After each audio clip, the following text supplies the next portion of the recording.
مولاي صل وسلم دائما أبدا على حبيبك خير الخلق كلهم. مولاي صل وسلم دائما أبدا على حبيبك خير الخلق. الحمد لله الذي لا مانع لحكمه ولا ناقض لقضائه، والصلاة والسلام على سيد انبيائه وسند اولیائه واحبابه المعارضين لاعدائه. اما بعد فاعوذ بالله من الشيطان الرجيم. بسم الله الرحمن الرحيم. ان هذا القرآن يهدي للتي هي اقوم.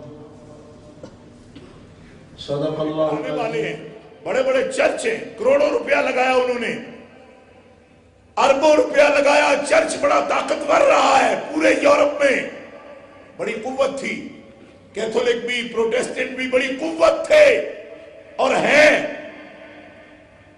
ہمارے پاس کیا سرمایہ ہے اسلام کے لیے؟ آپ کے قلوب سرمایہ ہیں۔ کبھی بھی کسی نے دعوت خیر کے لیے جب امت کو پکارا تو امت محمدیہ پیچھے نہیں رہی۔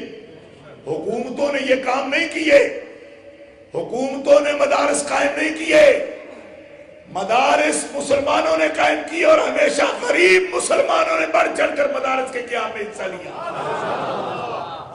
اور ایک وہ دور تھا مغلیہ سلطنت میں، کر لو تو جب مدارس کو مصداق بنائیں گے، ارادہ کرو گے ثواب حاصل ہو جائے گا۔ کم از کم اپنے اولادوں میں سے ایک ایک بچہ ایسا ہو جو قرآن کا حافظ بنے اور عالم بھی بنے، قرآن سمجھے بھی، قرآن کی دولت اس کے سینے میں ایسی ہو کہ جو پڑھا ہے اس کو سمجھے بھی۔ آج تک بعض لوگ کہتے ہیں کہ قرآن اتر گیا۔ آسمانوں زمینوں کا کوئی غیب بھی ایسا نہیں جو قرآن میں نہ ہو۔ قرآن کا دعویٰ سن رہے ہو؟ لوگ کہتے ہیں کہ غیب نہیں ہوتا، حضور کا پتہ نہیں ہوتا۔ میں نے کہا کمڑیا، خشک و تر سارا حاضر ہے۔ سمندر کہیں 2000 فٹ بھی گہرا ہوگا، اس کے اندر جو چیز چھپی ہوئی ہے وہ بھی قرآن کے اندر موجود ہے۔ آسمانوں زمینوں کا کوئی غیب ایسا نہیں جو قرآن میں نہ ہو۔ اب قرآن اتنا جامع ہے، اس میں حاضر علوم بھی ہے، غیب علوم بھی ہے۔ گئے کدھر؟ علمک ما لم تکن تعلم۔ قرآن میں سب کچھ رکھ کے قرآن ہم نے تیرے سینے میں رکھ دی۔ کائنات میں کوئی سمجھدار بندہ ایسا نہیں جو یہ دعویٰ کرے کہ حضور کو قرآن کا ظاہر یا باطن کوئی چیز حضور سے مخفی ہے، چھپی ہوئی ہے۔ تو جب یہ مانتا ہے کہ حضور قرآن سارا جانتے ہیں اور قرآن یہ کہتا ہے کہ کوئی چیز مجھ سے چھپی نہیں، تو جو قرآن سے نہیں چھپی وہ حضور سے کیسے چھپی؟ اور کوئی چیز تم سے کیا نہا ہو بھلا جب نہ خدا ہی چھپا تم پہ کروڑوں۔ مرینیف کے سامنے اور خروشیف کے سامنے، خروشیف وہ کمیونسٹ لیڈر تھا رشیا کا جس نے کہا کہ میں نے رب کے تصور کو رشیا کی سرزمین سے کک آؤٹ کر دیا، میں نے نکال دیا، یہاں خدا نہیں بستا رشیا میں۔ یہ تقریر جس شخص نے کی تھی اتنا ملحد اور بے دین تھا۔ قاری عبدالصمد الباسط کو جب یہ کہا گیا کہ لینن گراڈ میں آپ کو تلاوت قرآن کرنی ہے، ثقافتی طائفہ گیا تھا، کلچرل گروپ مصر سے، تو ان کا کلچرل گروپ بھی جائے تو اس میں قاری جاتے ہیں۔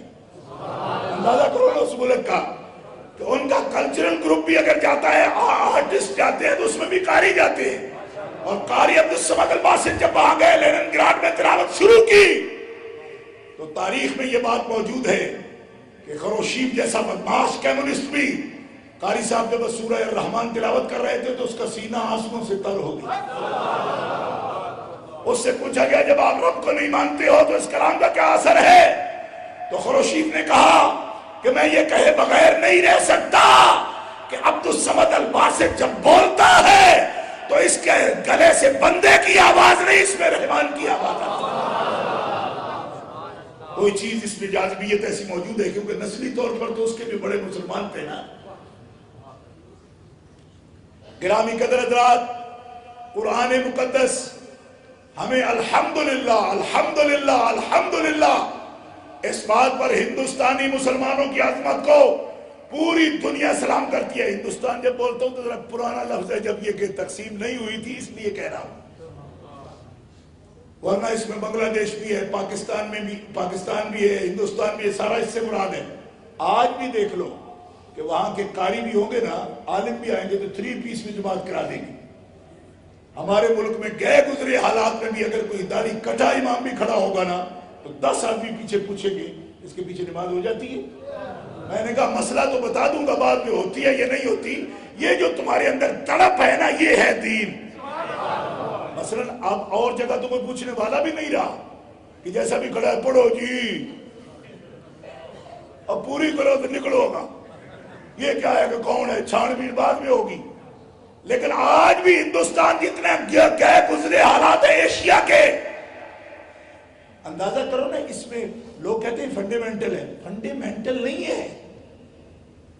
یہ دیکھتے ہیں, ایک مولوی صاحب کہہ رہے تھے داڑھی سے کیا ہوتا ہے, آدھی بھی ہو تو ہوتی ہے, داڑھی کا مطلب داڑھ پر نظر آئے میری, یہ داڑھ ہے نا, یہ جگہ ہڈی اس پہ نظر آئے. اللہ اکبر.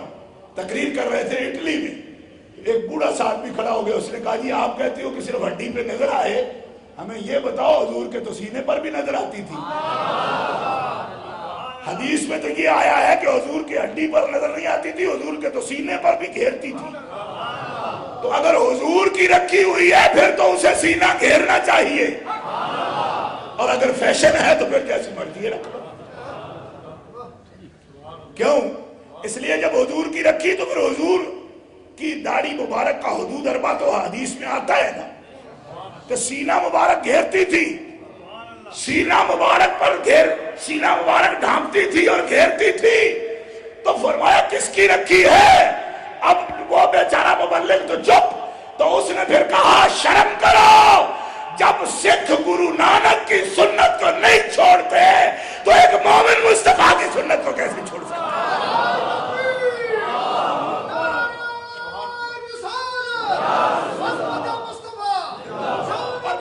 اور پر اس پہ ملائکہ بھی رش کرتے ہیں کہ یہ صرف تلاوت نہیں کرتے بلکہ مصطفیٰ کا لہجہ بھی نہیں چھوڑتے.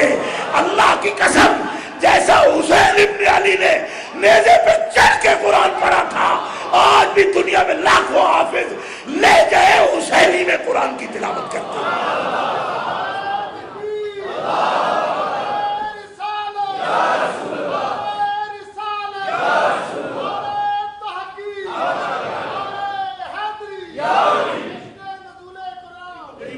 کوشش کرنا یہ ہے محنت کر تو جس کی سیدھی ہے اس کو 10 نیکیاں, جس کی الٹی زبان ہے اور پھر سیدھی کر کے پڑھتا اس کو 20 نیکی, ایک حرف پر 20 نیکی. کیوں کہ اللہ جانتا ہے نا یہ کتنی محنت کر رہا ہے.